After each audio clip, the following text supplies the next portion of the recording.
On September 15, 2018, a young woman quietly boarded a flight from Naples, Italy to Moscow. At the time, nothing about it seemed unusual. She was known as a frequent traveler, a jewelry designer and Peruvian socialite whose lifestyle naturally involved moving between countries. But what began as an ordinary trip quickly turned into a mystery. She never came back. The woman known in Naples as Maria Adela Rivera vanished without a trace.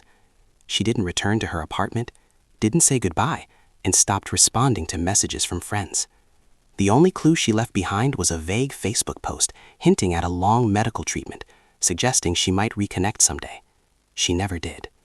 From that moment on, all traces of her disappeared, except for one detail that would later prove crucial. She took her beloved cat, Luisa, with her. Years later, it would be that same cat that helped uncover the truth. Maria Adela had been living in Russia under her real identity the entire time. For over a decade, she had been operating as a Russian spy. The story was uncovered by investigative journalist Christo Grozev, who specializes in exposing Russian intelligence operations. His team had spent years investigating the GRU, Russia's military intelligence agency, including a notorious unit known for sabotage and assassinations. These operatives typically worked under short-term cover, entering foreign countries briefly to carry out missions before returning home. But Maria's case was different. She belonged to a far more complex category: deep cover, illegal spies. These individuals live abroad for years, sometimes decades, building entirely fabricated lives. Their identities are carefully constructed: fake names, fake histories, even fake nationalities, designed to blend seamlessly into foreign societies. Unlike diplomats or official operatives, these spies have no protection if discovered. They exist completely off the radar. This concept might sound familiar to fans of the TV show The Americans, which portrays Russian spies living undercover in the United States. But this isn't fiction. It's a real, long-standing intelligence strategy dating back to the Soviet era. Illegal spies are trained to integrate deeply into their environments, often taking up ordinary or even prestigious jobs while secretly gathering intelligence. Over time, investigators like Grozev have uncovered more than a dozen such operatives, each with their own strange and sometimes unbelievable stories. Maria Adela's case would become one of the most unusual. The investigation into her began almost by accident in September 2018, the same day she fled to Moscow. Earlier that day, Grozev's team had published findings related to the poisoning of former Russian spy Sergei Skripal in the UK. During that investigation, they discovered that GRU operatives had been issued passports with nearly identical serial numbers, a shocking lapse in operational security. This discovery opened the door to identifying a broader network of Russian agents. By tracing similar passport numbers, they began uncovering dozens of suspected operatives worldwide. Maria Adela's name appeared among them. Her name stood out immediately. It sounded foreign, Spanish, even elegant, and didn't match the pattern expected from someone holding a Russian-issued passport tied to intelligence services. Records showed she had traveled frequently between Moscow and various European cities, particularly Rome, over several years. Even more suspicious was the timing. She returned to Moscow just one day after the passport investigation was published, and never left again. That raised serious questions. Who was she really, and what had she been doing all those years? To find answers, the team turned to the internet. Maria had left behind a surprisingly rich digital footprint: photos, social media posts, videos, all painting the picture of a glamorous life in Naples. She appeared well-connected, social, and successful. Friends described her as charismatic and worldly. According to her own story, she was born in Callao, Peru, to a German father and a Peruvian mother.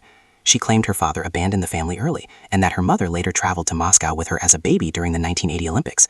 Supposedly, her mother left her there with a Soviet family and never returned. Maria said she was raised in Russia under difficult circumstances, including abuse. But the story didn't hold up under scrutiny. It sounded too convenient, too inconsistent. Investigators soon discovered that her Peruvian identity had been fabricated. A forged birth certificate from a church that didn't even exist at the time listed on the document had been used to obtain a real Peruvian passport. When authorities in Peru realized the discrepancy, her citizenship was revoked. Normally, this would have ended her mission. But instead of pulling her out, Russian intelligence made a risky decision. They kept her in the field and issued her a Russian passport, adjusting her backstory to match. Despite the flaws in her narrative, Maria continued building her life in Europe. She spent years moving between countries like Malta, Italy, France, and the UK, embedding herself in expatriate communities. She dated wealthy men, attended international events, and established a jewelry business in Naples. But this wasn't just any location. Naples hosts a major NATO command center, making it a strategic hotspot for intelligence gathering. Her presence there was no coincidence. Through her business and social activities, Maria gained access to influential circles. She joined a local charity organization connected to NATO personnel and eventually became a key member.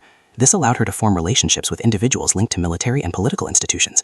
Her charm and generosity helped her gain trust, and in some cases potentially sensitive information. Even her business turned out to be a facade. Her designer jewelry was sourced cheaply online, despite being marketed as high-end creations. Then, just as suddenly as she appeared, she vanished. After her abrupt departure to Moscow, investigators struggled to trace her real identity. Every detail of her life had been fabricated. Searches in Russian databases yielded nothing concrete. It was as if she had never existed.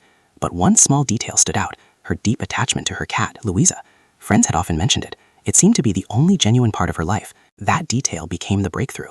Every pet traveling internationally must have a registered microchip. Investigators managed to obtain Louisa's chip number through contacts in law enforcement. That number eventually led them to a Russian pet registration system, where it was linked to a woman named Olga Kolobova. This was the first real clue to Maria's true identity. From there, the pieces began to fall into place. Phone records, social media traces, and old databases pointed to Olga Kolobova, a woman from South Russia. A photo comparison confirmed it. Maria Adela and Olga were the same person.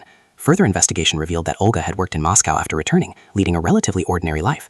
She even used dating apps where her profile matched photos from Maria's past. In the end, it wasn't advanced surveillance or high-tech tools that exposed her. It was something deeply human. Her love for her cat and her search for connection left behind small traces that couldn't be erased. These details ultimately unraveled a carefully constructed identity that had lasted for years. Maria Adela Kufel Rivera was never real. She was a creation. Behind that identity was Olga Kolobova, a trained Russian operative who had spent over a decade living a lie in plain sight. Her story highlights the evolving nature of espionage. Modern spies don't always operate in the shadows. They live among us, building lives that seem completely ordinary. And sometimes it's the smallest, most personal details that bring the truth to light.